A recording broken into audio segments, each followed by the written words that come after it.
Welcome to Singular Research, Las Vegas Invitational Conference 2026. In a city built on bold dreams, discover your next great opportunity.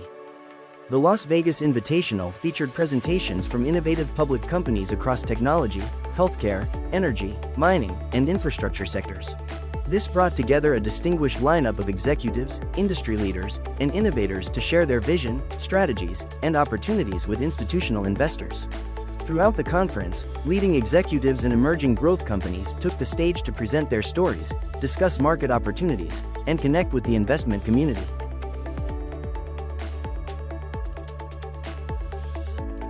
Our next presenter is Wenbin Jiang, founder and chief executive officer of Cytek Biosciences, Inc. Cytek Biosciences is a leading provider of advanced flow cytometry solutions for cell analysis. And get started. I think we're 2 minutes. Sure, yes. Late. There's a lot of attendees right now waiting for William presenting. They're so Okay, good. excited. Excellent. So let me get started. Good morning, everyone. Thank you for the slight delay. Welcome to the Singular Research Las Vegas Invitational webinar. My name is Timothy Bigelow, and I'll be the host for the day. I am the institutional salesperson at Singular Research, and I thank you all for joining us today. Our first presenter is all ready. The company's name is Cytek Biosciences. And Cytek Biosciences is a cell analysis solutions company that provides cell analysis tools that facilitate scientific advances in biomedical research and clinical applications. And our presenter today is William McCombie, and he is the Chief Financial Officer of Cytek Bio. And thank you. William, I'll throw it over to you. Thanks, Tim, and welcome everyone to this presentation. Let me...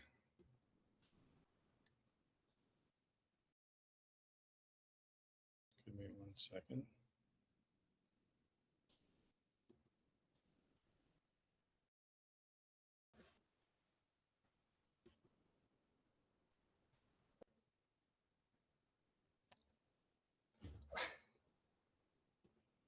Just bear with me for a second. I won't read the safe harbor in detail, but it's there for your perusal. So Cytek Biosciences is a company that is leading the cell analysis industry, which is a critical function powering the pharmaceutical and life sciences research industry, and we're the leader in that activity.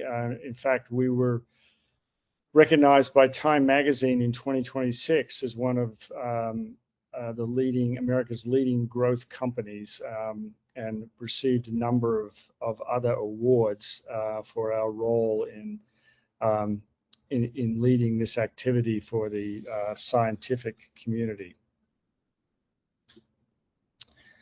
We have over time placed now almost 4,000 units of our cell analysis systems. We have almost 3,000 customers. We're in 76 countries. In the first quarter of this year, we had 44 million of revenue, and in 2025, just on 200 million of revenue. And we have a very strong balance sheet with over 260 million in cash. We're a global company. We have about 55% of our revenue in the United States, 25% in EMEA, and 20% in APAC and rest of world. And you can see that we have facilities in Seattle, Fremont, which is where we're headquartered, San Diego, the East Coast, Amsterdam in Europe, and Wuxi in Shanghai, and Singapore. So we have a global sales and manufacturing network. Our revenues are distributed approximately 60% to the pharma and biotech industry, and about 40% to universities and government research institutions. So we have excellent global diversification and a strong presence across all sectors of the life sciences industry. So flow cytometry is probably a term that's new to you. So this is a technology for identifying the proteins that are carried by a cell. And that is a key basic step in cellular research. It's what's called phenotyping the cell or profiling the cell. And it's something that you have to do at the beginning of a cell-based experiment. It's also critical in production runs for cell-based therapies and clinical workflows. So the importance of this is that unlike many other life science tools companies, Cytek and its flow cytometry instruments are must-have instruments in any lab. So that means that our revenues are more resilient to the cycles. Our customers continue to buy our instruments through up cycles and down cycles. Our technology is critical in the research for diseases like cancer, infectious disease, autoimmune disease. So some of the big unmet medical needs that are out there. Our technology is also important for cell and gene therapies, genomics, and what's called translational assays, which are when the therapy is translated from the lab to the clinic. We're also used in a clinical setting in EMEA and Asia Pacific. So what's the benefit? We pioneered what's called full spectrum technology. And what this means is that our technology uses the full spectrum of light, which enables a researcher to identify approximately 40 different markers in a single experiment. Before full spectrum was introduced, the conventional technology only allowed for 10 to 12 markers. So being able to do 40 markers increases the sensitivity of a single test tube run and substantially increases clinical productivity, because you can search for 40 different markers, 40 different proteins in one sample, as opposed to just the 10 to 12. So it makes you 3 times more productive. And 2 weeks ago, we introduced the industry's first 7-laser flow cytometer, which will raise the bar again to 60 different markers in one cell. So another substantial leap forward in productivity. What that does is you use less reagent, it lowers your cost, it enables you to look for more and different cell populations for rare and abnormal cells, and enables you to use a smaller amount of the specimen. So it's a substantial improvement to both the information that the researcher is able to gather and productivity. And as such, full spectrum technology is growing very rapidly and replacing the conventional technology. And Cytek is at the forefront of that as the pioneer of full spectrum technology, which we introduced about 7 years ago.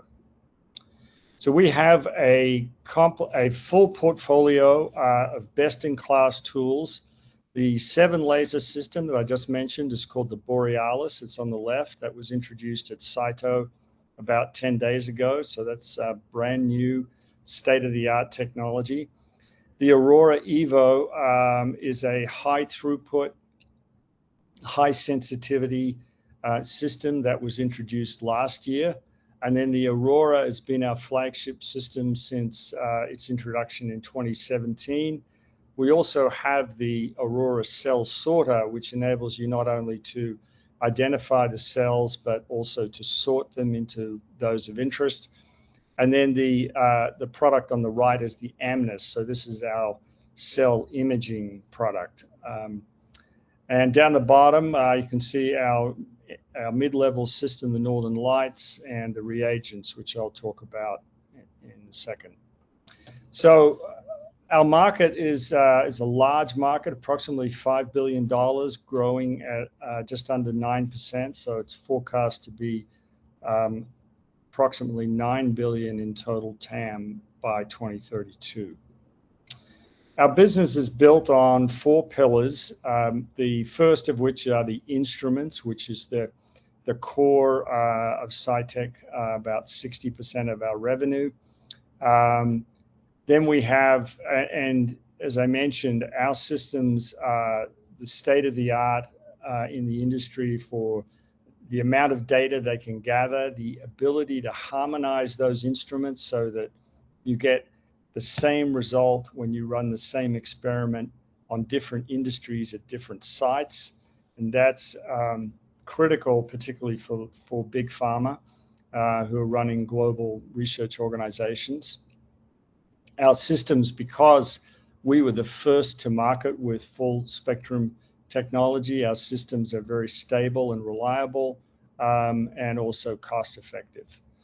The second pillar is applications. So this refers to our reagent business, which these are the razor blades, if you will, of the razor blade model. This is the consumable that you load into the system every time you want to run an experiment, and that together with our service business, that comprises the recurring revenue portion of our revenue base, and it's about a third, and it's been growing by a few percentage points every year, and something we would expect to get into the 40s going forward, which makes de-risks our revenue stream and substantially enhances the value of that revenue stream. Third pillar is bioinformatics. So this refers to the Cytek Cloud. This is an application that allows customers to create complex panels. That's a process that without our system used to take months. With our system, you can do it almost instantaneously. You can also run simulated experiments to ensure the experiment works before you actually spend the money to do a live wet experiment. And then the last pillar is clinical. So this is the use of flow cytometers in a clinical setting, and this is something that we do in Europe and Asia Pacific. So as I mentioned, we have a significant recurring revenue. It's about the services and reagents are about a third of our total business. It's growing rapidly. It grew at 19% in the first quarter of this year, up at 35% up, I think, from 29 last year. So our company is at the stage of development where the instruments that we deliver represent about between 15 to 20% of the total installed base at its current level. So that installed base is growing at a high teens rate each year as we deliver new instruments. So that enables us to grow the revenues associated with that installed base at a high rate in a very predictable way. So that's a key feature of our financial profile and something that drives growth and drives certainty of revenue for our investors. This is a quick financial profile, shows you the revenue for the last 5 quarters.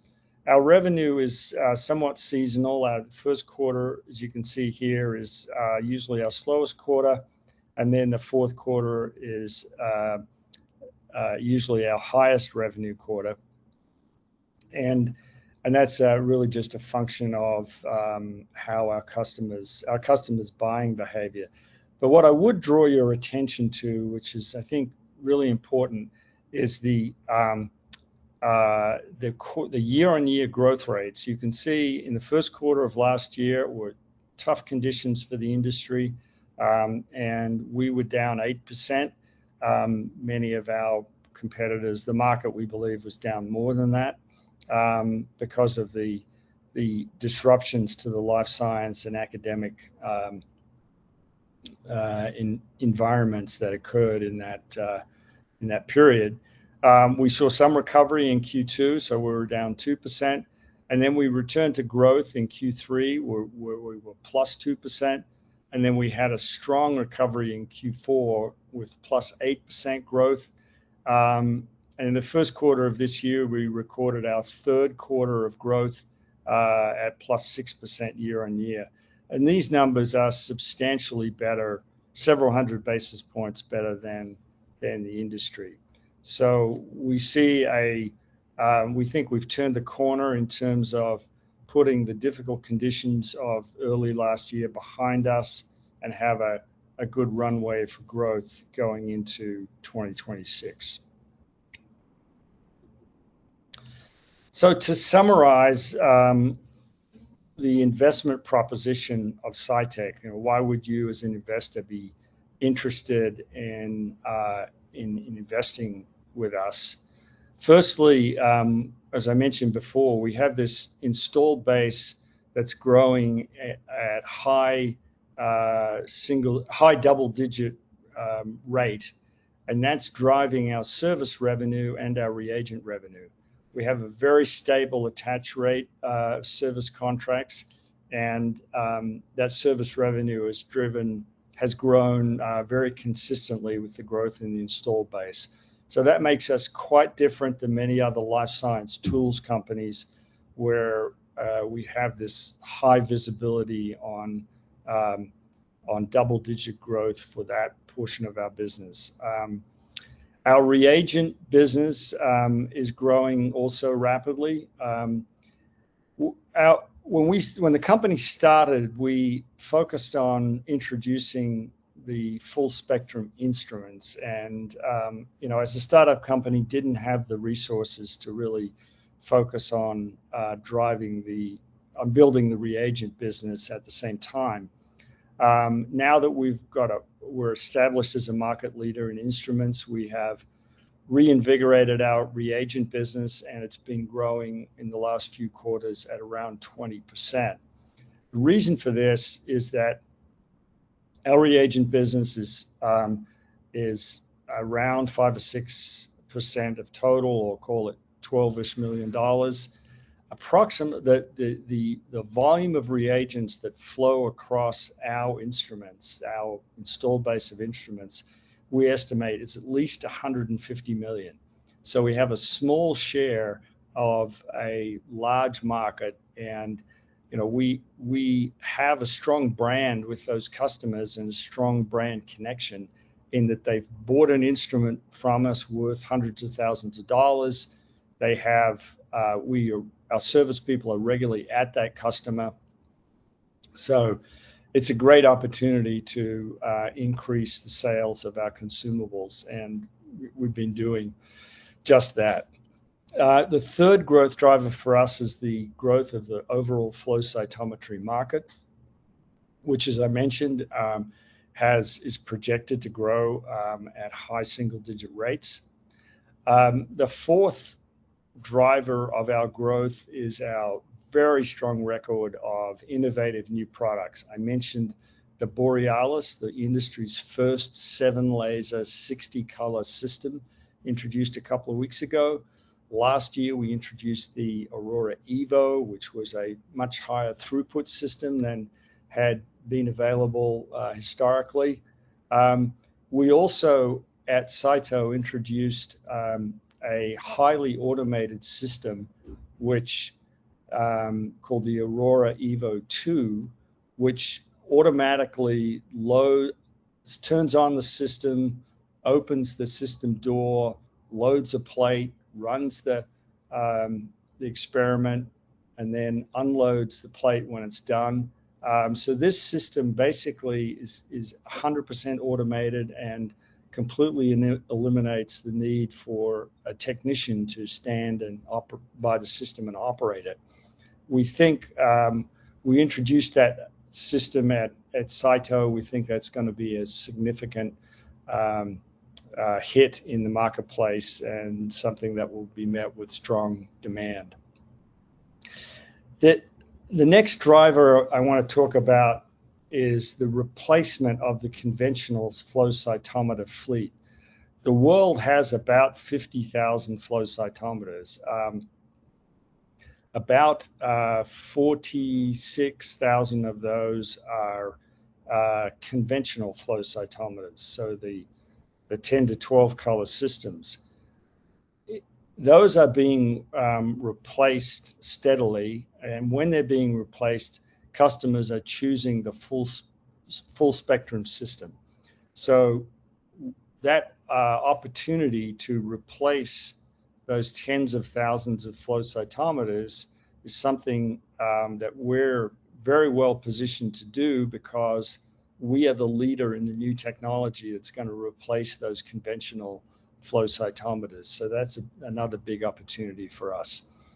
I talked a little bit about the Cytek Cloud, which is something that substantially improves our customers' productivity and utilization of our system. And then finally, we have big clinical markets in EMEA and China, where we have an expanding market opportunity.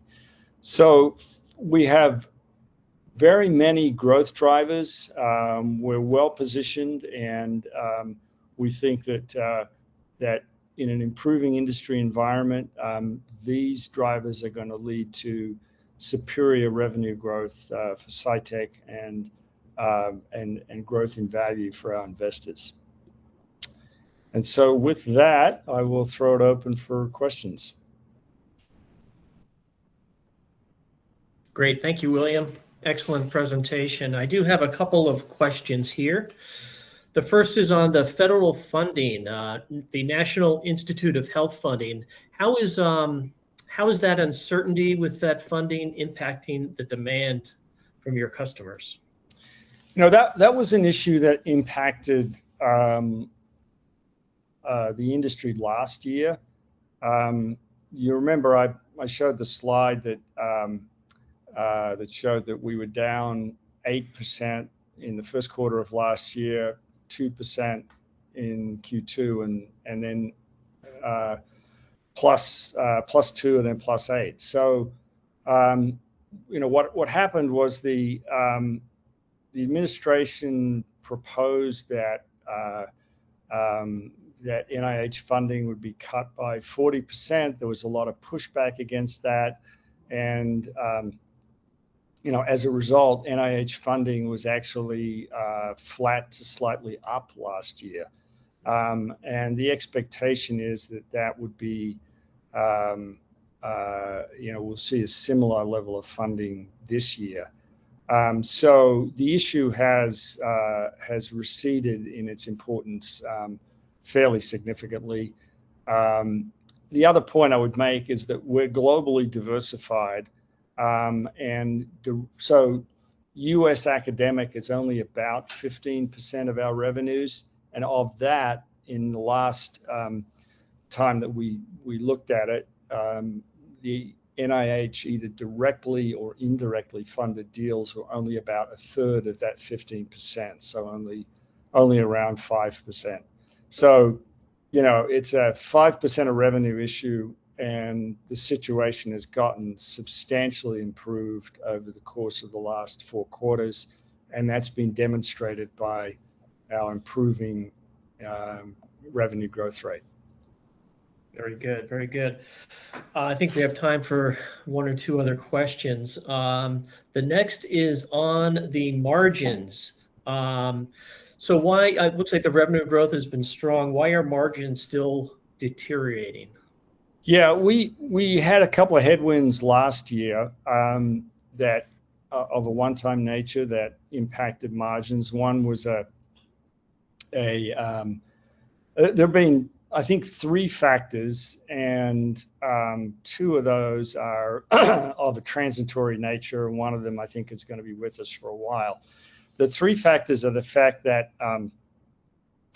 that product revenue declined over the last couple of years, but you'll see that that product revenue has recently flattened out and begun to grow again. So that decline in product revenue, because our variable margins are very high, they're north of 70%, that produced downward pressure on margins. So that is now, our product revenues have stopped declining and started to go up again. So the effect of that will diminish. Secondly is tariffs that occurred or that impacted us for the first time last year. We've gotten better at adjusting to those tariffs. So I think we'll continue to pay tariff on imported components and imported service parts, but impact will be a bit less. That's been a 1 to 2% impact on gross margin.